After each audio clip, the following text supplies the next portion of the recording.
నమస్తే, నేను Keshav. Welcome to Suman TV. ఆంధ్రప్రదేశ్లో ఎన్నికల ప్రచార సభలు హోరెత్తిపోతున్నాయి. జనసేన పార్టీ అధినేత పవన్ కళ్యాణ్ పోటీ చేస్తున్నటువంటి పిఠాపురంలో అయితే హై రేంజ్ హీట్ ఉంది. టెంపరేచర్ హీట్ కాదు, అది పొలిటికల్ హీట్. క్యాన్వాస్కి సంబంధించి జరుగుతున్నటువంటి హోరాహోరీ ప్రచారం. ఒకవైపు అధికార పార్టీ మొదటే ప్రచారాన్ని ప్రారంభించి నెల రోజుల క్రితం నుంచినే దూసుకెళ్ళిపోతుందని సంకేతాలు ఇచ్చినటువంటి నేపథ్యంలో గత 15 రోజులుగా జనసేన పార్టీ తరఫున సినీ నటులు, అలానే పవన్ కళ్యాణ్ అభిమానులు, వివిధ దశల్లో పవన్ కళ్యాణ్ ఆయన కుటుంబ సభ్యులు కూడా ప్రచారానికి వస్తున్నటువంటి పరిస్థితి ఉంది. ఇప్పుడు తాజాగా వచ్చినటువంటి సమాచారం ప్రకారం కొత్త పెళ్లి కొడుకు పిఠాపురం రాబోతున్నారు. ఎవరా కొత్త పెళ్లి కొడుకు, ఏం జరగబోతుంది, ఈ అంశాలని విశ్లేషించేటువంటి ప్రయత్నం చేద్దాం. మనతో పాటు ఫిలిం క్రిటిక్, సీనియర్ జర్నలిస్ట్ ప్రభు గారు. ప్రభు గారు నమస్కారం. నమస్తే. పిఠాపురం ఎలక్షన్ సినారియోలో ఇప్పుడు కొత్త పెళ్లి కొడుకు రాబోతున్నారు. ఇదే కొత్త న్యూస్. సో ఏంటి ప్లానింగ్ ఏంటి? అసలు మెగా ఫ్యామిలీ నుంచి ఫస్ట్ ఎంట్రీ అనుకోవాలనుకుంటున్నాను పవన్ కళ్యాణ్ గారి తర్వాత. ఎందుకంటే మిగతా వాళ్ళందరూ వచ్చారు, అలానే ఈ జబర్దస్త్లో ఉన్నటువంటి టీము, హైపర్ ఆది, వీళ్ళందరూ వచ్చారు. ఇంకోవైపు గబ్బర్ సింగ్ టీం అయితే ఆ కమెడియన్స్ ఉన్నటువంటి బృందం మొత్తం కూడా అక్కడ ప్రచారం చేస్తున్నారు. సో కొత్త పెళ్లి కొడుకు గురించి, ఆయన యాత్ర గురించి చెప్పండి విశేషాలు. అంటే వరుణ్ తేజ్ ఇవాళ ఎంట్రీ ఇవ్వటం అనేటువంటిది ఫస్ట్ ఫేజ్ ఎంట్రీ.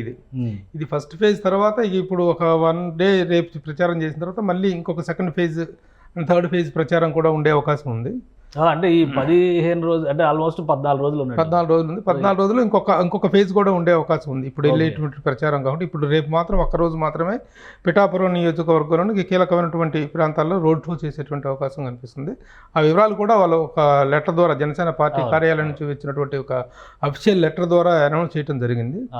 సో ప్రచారం అనేటువంటిది రేపు ఫస్ట్ మెగా హీరోస్లో తను చేస్తున్నాడు. ఇక నెక్స్ట్ ఎవరు చేస్తారు ఏంటి అనేటువంటిది మనం ఒక షెడ్యూల్ అయితే ఏర్పడుతుంది అనేటువంటి సమాచారం అయితే ఉంది. అంటే ఏంటి, వరుణ్ తేజ్ వచ్చి ఇంటింటి ప్రచారం చేస్తారా, రోడ్ షో చేస్తారా, లేదంటే ఒక ఎన్నికల సభని అడ్రస్ చేసి వెళ్ళిపోతారా?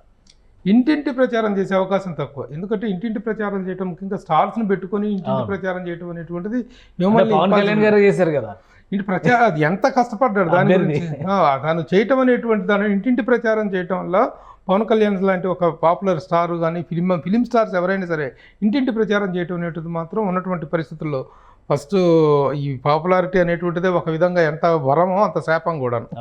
అందరూ ఫోటోల కోసం, సెల్ఫీల కోసం, వీటి కోసం ఎగబడుతున్నప్పుడు ఇదే ఎక్కువ అవుతుంది తప్ప ప్రచారం చేసుకోవడానికి ఉండే అవకాశం తక్కువ. అందుకని రోడ్ షో అనేటువంటిది స్టార్స్ ఎప్పుడైనా చేయాలి తప్ప ఇంటింటి ప్రచారానికి, ముఖ్యంగా పవన్ కళ్యాణ్ అంటే అభ్యర్థి కాబట్టి, ప్రత్యక్షంగా తన అభ్యర్థి కాబట్టి అది కూడా అన్ని చోట్ల చేసే అవకాశం లేదు. చాలా తక్కువ చోట్ల మాత్రమే ఇంటింటి ప్రచారం చేయడానికి అవకాశం ఉంటుంది.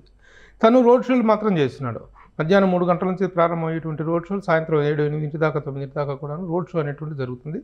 వివిధ అసెంబ్లీ సెగ్మెంట్స్ అన్నింటిలో కూడా తను తిరుగుతారు. అంటే ఇప్పుడు పవన్ కళ్యాణ్ గారి ఫ్యామిలీ అనగానే మెగా ఫ్యామిలీ, చిరంజీవి గారు, ఒక న్యూస్ ఒకటి వైరల్ అవుతుంది. 5వ తారీఖున చిరంజీవి గారు కూడా వస్తారు. ఫస్ట్ అబ్బాయి వస్తారు, తర్వాత చిరంజీవి గారు అనుకున్నారు. ముందు 5వ తారీఖు చిరంజీవి గారు అనేటువంటి న్యూస్ బయటకు వచ్చింది. ఈలోపు వరుణ్ తేజ్ ఎంట్రీ అనేది అఫీషియల్గా అనౌన్స్మెంట్ చేశారు. సో ఏంటి, చిరంజీవి గారు ఇంకా ఇంట్లో చాలామంది స్టార్లు ఉన్నారు, వాళ్ళందరి పరిస్థితి ఏంటి? వాళ్ళందరి పరిస్థితి అనేటువంటిది వాళ్ళు ప్రత్యక్షంగా ఎప్పటికీ దిగుతారో రంగంలోకి అనేటువంటిది చెప్పడం టూ ఇయర్లీ. ఇంతవరకు షెడ్యూలింగ్ అయితే జరగలేదు. చిరంజీవి గారికి కానీ, రామ్ చరణ్కి కానీ, మిగతా మెగా హీరోస్ వైష్ణవ్ తేజ్ కానీ, తర్వాత సాయిధరమ్ తేజ్ కానీ, వీళ్ళకి ఇంకా షెడ్యూలింగ్ అయితే జరగలేదు. డెఫినెట్గా వాళ్ళు కూడా పార్టిసిపేట్ చేసే అవకాశం ఉంది. అయితే ఎప్పుడు చేస్తారు ఏంటనేటువంటి దాని మీద ఇప్పుడు చర్చలు జరుగుతున్నట్టుగా ఒక 1 by 1 వెళ్ళే అవకాశం ఉందనేటువంటి. అంటే ఈ ఫ్యామిలీ పరంగా చూస్తే పవన్ కళ్యాణ్ గారు తర్వాత నాగబాబు గారు ఆల్మోస్ట్ 1 month నుంచి అక్కడే ఉండిపోయారు, నియోజకవర్గంలో ఉండిపోయారు. సో మొన్న ఒక భారీ ర్యాలీ కూడా, ఎన్డీఏ ర్యాలీ కూడా కండక్ట్ చేశారు. సో ఇప్పుడు ఆయన ఫ్యామిలీ నుంచే వరుణ్ తేజ్ వస్తున్నారు. నెక్స్ట్ నిహారిక కూడా వస్తుందా? నిహారిక నేను చెప్పలేము, అంటే రావచ్చు. ఎందుకంటే తను చాలా డైనమిక్ గర్ల్, మైక్ తీసుకుని చక్కగా మాట్లాడగలదు. తనకు షీ కెన్ ఎక్స్ప్రెస్. ఎందుకంటే దిస్ ఈజ్ ద టైమ్. అందరూ నిలబడి, అందరూ కలబడి పనిచేయాల్సినటువంటి సమయం ఇది. ఆ సమయంలో మరి అందరూ పార్టిసిపేట్ చేస్తారని అనుకుంటున్నాం. ఫస్ట్ తనది అయిపోయిన తర్వాత next Sai Dharam Tej even with his Mrs తో సహా వెళ్ళే అవకాశం ఉందనేటువంటిది ఉన్నటువంటి. వరుణ్ తేజ్ అసలు కొత్త పెళ్లి కొడుకు, ఇప్పుడు ఆయన ఒక్కడే వెళ్తున్నారా? ఆయన వైఫ్ కూడా హీరోయిన్, పాపులర్ పర్సనాలిటీ, అక్కడ ఉన్నటువంటి అందరిని కూడా గుర్తుపట్టింది. కాబట్టి చాలా మంది, అంటే ఆయనకు ఫ్యాన్స్ ఉంటారు, అక్కడ ఉన్న వాళ్ళు కూడా ఆయన గుర్తుపడతారు. కాబట్టి సో వరుణ్ తేజ్ ఒక్కరే వెళ్తున్నారంటే మీరు రెండో ఫేజ్ ఉంటుంది అంటున్నారు. రెండో ఫేజ్ ఆ రెండో ఫేజ్లో తను జాయిన్ అవ్వచ్చు అనేటువంటిది, లావణ్య త్రిపాఠి కూడా జాయిన్ అవ్వచ్చు అనేటువంటిది ఒక అందుతున్న సమాచారం. ఓకే, అది ఎంతవరకు మెటీరియలైజ్ అవుతుంది, ఆ షెడ్యూల్ అనేది ఎప్పుడు ఇదవుతుంది అనేటువంటిది చెప్పలేము.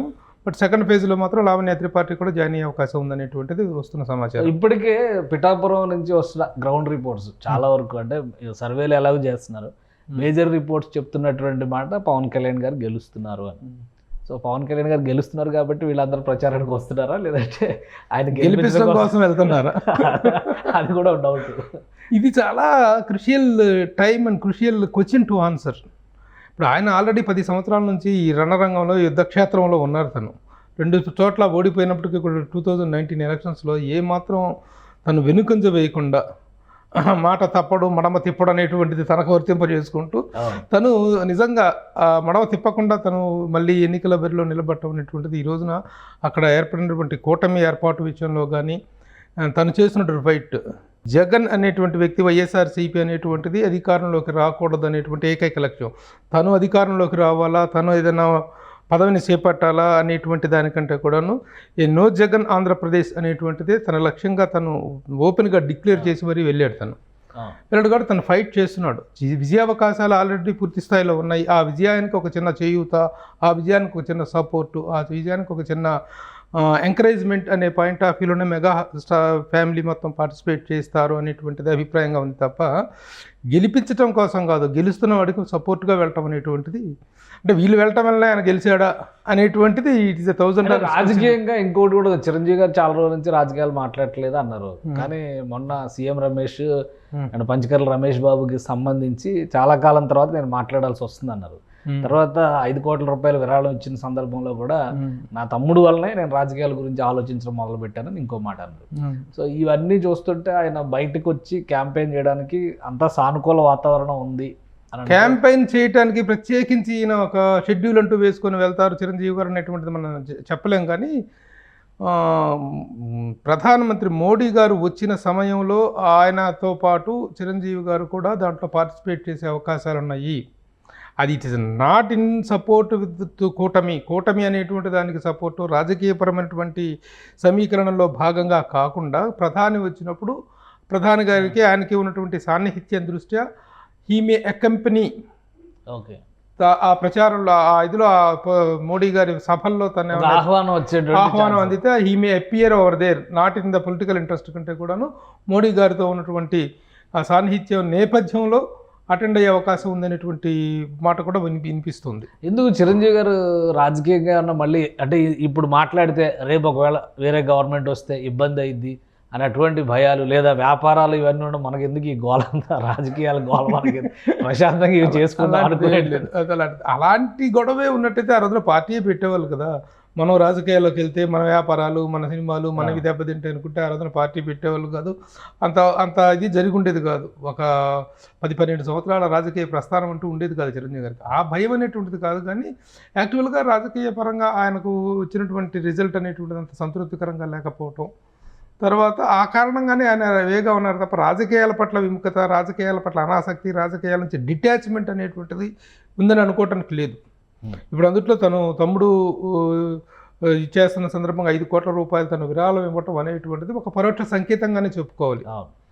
తమ్ముడికి ఇచ్చినటువంటి ఒక నైతిక మద్దతు, ఆర్థిక మద్దతు అనేటువంటి దాన్ని మనం ఎక్స్పెక్ట్ చేయొచ్చు అభిమానులు. ఎందుకంటే చిరంజీవి అభిమాన సంఘాలు అన్ని కూడా అక్కడ పనిచేస్తున్నాయి. పవన్ కళ్యాణ్ గారి కోసం అందరూ జనసేన పార్టీ పోటీ చేస్తారని నియోజకవర్గాల్లో తిరుగుతున్నారు. సో ఇవన్నీ ఉన్నటువంటి నేపథ్యంలో చిరంజీవి గారు ఈ ఎండ్ ఆఫ్ ద డే అంటే చివరికి క్యాన్వాస్ అనేది ఎండ్ అవుతున్నటువంటి దశలో చివరి 4 రోజుల్లో లేదా 3 రోజుల్లోనో ఏదో ఒక రోజు ప్రచారానికి రావాలి. నా ఎక్స్పెక్టేషన్ ప్రకారం మోడీ గారు వచ్చినప్పుడు ఒక సపోర్టివ్గా ఆయన గౌరవార్థంగా వెళ్ళటానికి అవకాశం ఉండే అవకాశాలు మాత్రం పరిశీలనలో ఉన్నట్లుగానే అనుకుంటున్నాను తప్ప ప్రత్యక్షంగా ఒక చైతన్య రథం అదేది వారాహి వాహనం ఎక్కేసేసి ఆయన ప్రచారం చేస్తారని మాత్రం నేను అనుకోవటం లేదు. To the best of my knowledge అభిమానుల దృష్టిలో వారాహి చిరంజీవి గారు పవన్ కళ్యాణ్ గారు ఇద్దరు కలిసి వారాహి మీద వస్తే అసలు ఇది ఆ కిక్కే వేరప్ప అన్నట్టుగా ఉంటుంది పరిస్థితి.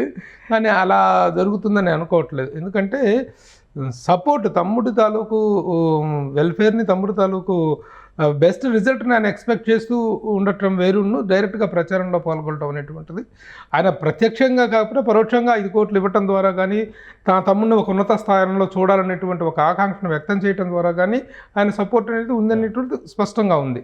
ఇక ప్రచారంలో పాల్గొనడం అనేటువంటిది ఆయన షెడ్యూలింగ్ని బట్టి ఆ విశ్వంబర షూటింగ్ అనేటువంటిది కూడా ఫుల్ హైప్లో నడుస్తూ ఉంది ఇప్పుడు. కాబట్టి ఆ షెడ్యూలింగ్ అనేటువంటిది కానీ తర్వాత ఇంకొక డౌట్ నాకు, అంటే చిరంజీవి గారికి మీరు దగ్గరగా ఉంటారు, మీకు ర్యాపో ఉంది, ఏదైనా అప్డేట్ ఆయనతో నేరుగా అడిగి తెలుసుకునేటువంటి అవకాశం ఉంటుంది కాబట్టి ఇప్పుడు క్లారిటీ వచ్చేసింది. పవన్ కళ్యాణ్ గారికి చిరంజీవి గారికి మధ్య ఏ గందరగోళం లేదు, ఏ అగాధం లేదు, ఏ లోయ లేదు, ఇద్దరి మధ్య పచ్చగడ్డ వేస్తే బొగ్గుమంటది అనుకునేటువంటి పరిస్థితి లేదు. ఇవన్నీ కూడా క్లారిటీ వచ్చేసినట్టే కదా. సో అలాంటి పరిస్థితి ఏమైనా అల్లు అర్జున్ గారికి పవన్ కళ్యాణ్ గారికి ఉందా? లేదు, అలాంటి అంత పరిస్థితి ఏమి లేదు. అంత పరిస్థితి అయితే ఏం లేదు అల్లు అర్జున్ మధ్య. అంటే ఎందుకు అడుగుతున్నారంటే ఇప్పటి వరకు పవన్ కళ్యాణ్ గారు మాట్లాడిన వెంటనే చిరంజీవి గారిని చాలా గొప్పవాడిని చేసేసి పవన్ కళ్యాణ్ గారిని చాలా తక్కువ చేసి మాట్లాడేటువంటి పరిస్థితి చూసాము. ఎవరు? వైసీపీ అధికార పార్టీ నాయకులు. అది స్ట్రాటజీ. సో ఇప్పుడు అదే స్ట్రాటజీలో పర్సన్స్ చేంజ్ అయ్యారు. చిరంజీవి గారిని రీప్లేస్ చేసి అల్లు అర్జున్ గారిని పెట్టి మొన్న రీసెంట్ గా ఒక ప్రెస్ మీట్ లో కూడా పోసాని కృష్ణమురళి కూడా మాట్లాడారు, పోతిన మహేష్ మాట్లాడారు. ఇలాంటి ఒక అల్లు అర్జున్ అంత గొప్ప నటుడువా నువ్వు, ఆయన జాతీయ నటుడు అవార్డు తీసుకున్నాడు, అల్లు అర్జున్ లాగా నువ్వు ఇండస్ట్రీని డెవలప్ చేసావా, నీ వల్ల ఎవరు బాగుపడ్డారు చెప్పు, ఇట్లాంటి ప్రశ్నలన్నీ మళ్ళీ తెస్తున్నారు. మెగా ఫ్యామిలీలోనే ఇంకొక కొత్త చిచ్చు రాజేస్తున్నట్టు ఎలా చూడాలి? అది ఇప్పటి నుంచి కాదు, ఈ చిచ్చుకు ఆద్యం పోసింది రామ్ గోపాల్ వర్మ. ఓకే, రామ్ గోపాల్ వర్మ మొదటి నుంచి అల్లు అర్జున్ని హైలైట్ చేస్తూ మాట్లాడటం అనేటువంటిది, అసలు ఆ కాంపౌండ్లో హీరో అంటేనే అల్లు అర్జున్ అనేటువంటి సెన్స్లో మాట్లాడుతున్నాడు. దీనికి ఆహా ఓహాని చప్పట్లు కొట్టుకునే పరిస్థితుల్లో అల్లు అర్జున్ కానీ అల్లు అరవింద్ గారు లేరు. ఎందుకంటే అది రామ్ గోపాల్ వర్మ చేసేటువంటి వికృత చేష్టలో ఇది ఒక భాగం అనేటువంటిది అందరికీ తెలిసినటువంటి విషయమే. కాబట్టి అది కాదు, వాళ్ళ మధ్య అలాంటి రిఫ్ట్ లేదు. ఇన్ జనరల్గా ఏ హీరోకి ఆ హీరో, ఎందుకు మెగా కాంపౌండ్ హీరోల్లోనే ఎవరి పోటీ ఉంటుంది, వాళ్ళ ఫ్యామిలీలో వాళ్ళకే పోటీ. ఇప్పుడు చిరంజీవి గారు ఇప్పటికీ కూడా, నేను ఒకసారి చిరంజీవి గారిని ఇంటర్వ్యూ చేస్తూ మీ ఫ్యామిలీ నుంచి ఇంకొక హీరో వస్తున్నాడు ఎలా రిసీవ్ చేసుకుంటున్నారు మీరంటే, రానివ్వండి ఆ పోటీని కూడా ధీటుగా ఎదుర్కొంటా అని చెప్పి సమాధానం చెప్పారు చిరంజీవి గారు. ఎవరి విషయంలో? రామ్ చరణ్ విషయంలో. అలాంటి ప్రొఫెషనల్ సంబంధమైనటువంటి ఒక చిన్న ఇది ఉంటుంది. ఎవరి అభిమానులు వాళ్ళకు ఉంటారు. ఇప్పుడు పవన్ కళ్యాణ్ అభిమానులు వేరు, చిరంజీవి గారి అభిమానులు వేరు, రామ్ చరణ్ అభిమానులు వేరు, అల్లు అర్జున్ అభిమానులు వేరు. ఏదో సామెత చెప్పినట్టుగా వాళ్ళు శత్రు అనేవాడు వచ్చినప్పుడు మనం 105 అని చెప్పేసి ధర్మరాజు చెప్పినట్టుగా 100 మందిని కాదు 105 అని చెప్పినట్టుగా అలాంటి సందర్భం వస్తే అందరూ ఒకటే అవుతారు. అంతే తప్ప ఈ చిన్న ఇతన్ని హైలైట్ చేసి అతన్ని పెంచడం, అతన్ని పెంచడం తగ్గించి ఇతన్ని పెంచడం అనేటువంటి స్ట్రాటజికల్ మ్యాటర్స్, ఉత్తుత్తి ప్రచారాలే తప్ప అల్లు అర్జున్ మైకి పట్టుకొని పోయి పవన్ కళ్యాణ్కి ఎగనెస్ట్గా ఏమైనా మాట్లాడతారా? It will never happen. Allu Arjun ఎక్కడ ఇదయ్యాడు అంటే, తను ఈ సభల్లో, చిరంజీవి గారి సభల్లో కానీ వాళ్ళ ఫ్యామిలీలో ఎప్పుడు ఏ సభ జరిగినా సరే పవన్ కళ్యాణ్ అని చెప్పేసి అరిసి సభ జరగకుండా రచ్చ చేస్తున్నటువంటి సందర్భంలో మాత్రమే తను ఫైర్ అయ్యారు తప్ప నిజంగా వాళ్ళ కాంపౌండ్లో అలాంటి విభేదం ఏమీ లేదు. ఆ ఒక్క విషయంలో తను మొదటి నుంచి ఉన్నటువంటిది, అది అందరికీ తెలిసినట్టు విషయమే. చాలా మంది ఇన్సిడెంట్ జరిగిన తర్వాత ఇద్దరి మధ్య ఏదో ఉందన్నట్టు అనేటువంటిది ప్రచారం జరుగుతున్నటువంటి ప్రచారం. ఇప్పుడు అవసరమైతే అల్లు అర్జున్, అల్లు అరవింద్ గారు వీళ్ళందరూ కూడా క్యాంపెయిన్ కాకుండా ఏమవుతారు? ఎక్కడే పోతారు? ఫ్యామిలీ కాకుండా పోతుందా? కాంపౌండ్ కాకుండా పోతుందా? ఎవరి ఇండివిజువల్ ఇది వాళ్ళది. ఇప్పుడు ఇలా నిలదన్న అనందముల్లో కూడాను ఎవరి ఆస్తిపాస్తులు వాళ్ళది, ఎవరి కుటుంబం వాళ్ళది, ఎవరి కొనపాటు వాళ్ళది, ఎవరి తిండి వాళ్ళది, ఎవరి కంచం వాళ్ళది అనుకుంటున్నగా ఉన్నప్పుడు అంతవరకు ఉంటారు. బట్ సందర్భం వచ్చినప్పుడు అందరూ ఒకటిగానే ఉంటారు తప్ప బయటపడి బాహాటంగా అయింది కదా. ఈ బాహాటంగా ఈ మాట్లాడటం ద్వారా వాళ్ళ మధ్య ఆ చిన్న వేరియేషన్ ఉందని చెప్పడం కోసం చేసేటువంటి స్ట్రాటజీ. సో కొంతమంది ప్రేక్షకుల్ని లేదంటే అభిమానుల్ని లేదంటే ప్రజల్ని, ఓటర్లని ప్రభావితం చేసేటువంటి ఎత్తుగడ. అంతే కదా, ఎత్తుగడే రాజకీయమైన ఎత్తుగడ. ఇది ఎత్తుగడ కాకపోతే ఇతన్ని ఆ కాంపౌండ్లో ఉన్న అబ్బా నన్ను భలే పొగిడారని చెప్పి అల్లు అర్జున్ చప్పట్లు కొట్టారా? ఆహా ఓహో నన్ను భలే పొగిడారని ఇప్పుడు ఆయన బయటపడి చెప్పారా? ఎప్పుడు జరగలేదు కదా. ఏ ఒక్కరైనా అల్లు అరవింద్ గారు కానీ, అల్లు అర్జున్ గారు కానీ, లేకపోతే అల్లు కాంపౌండ్లో ఎవరైనా ఆ విభేదాల గురించి కానీ వాటి గురించి కానీ ఏమన్నా మాట్లాడారు? అవన్నీ వాళ్ళు ఏదో అనుకుంటుంటారు, జరిగిపోతుంటాయి అనేటువంటి ధోరణిలోనే ఉంటారు తప్ప ఎప్పుడు ఎవరు ఆ విషయాల్లో లేదు.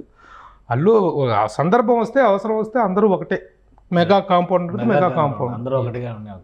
రైట్, థ్యాంక్ యూ ప్రభు గారు, మీ అభిప్రాయాలు తెలియజేసింది. ఇది పిఠాపురంలో ప్రచార హోరు మరింత జోరుగా సాగబోతుంది. కొత్త పెళ్లి కొడుకు ఎంట్రీ జరగబోతోంది. అలానే రెండో దశ కూడా ప్రచారం ఉంటుంది. ఈసారి జంటగా చేసేటువంటి అవకాశం ఉంటుందని ప్రభు గారు అంటున్నారు. మరోవైపు మెగా ఫ్యామిలీ అంతా ఒకటే. ఈ సందర్భంలో అల్లు అర్జున్ దగ్గర నుంచి చిరంజీవి గారి వరకు అందరూ కూడా పవన్ కళ్యాణ్కి అండగానే నిలుస్తారు. ఈ ఎన్నికల్లో గెలిచేటువంటి ప్రయత్నం ఆయన 10 ఏళ్లుగా చేస్తున్నటువంటి పోరాటానికి ఒక ముగింపు ఇచ్చేటువంటి యుద్ధంగా దీన్ని మెగా ఫ్యామిలీ కూడా చూస్తుందని ప్రభు గారు చెప్తున్నారు. ఇది స్పెషల్ డిస్కషన్. Keep watching.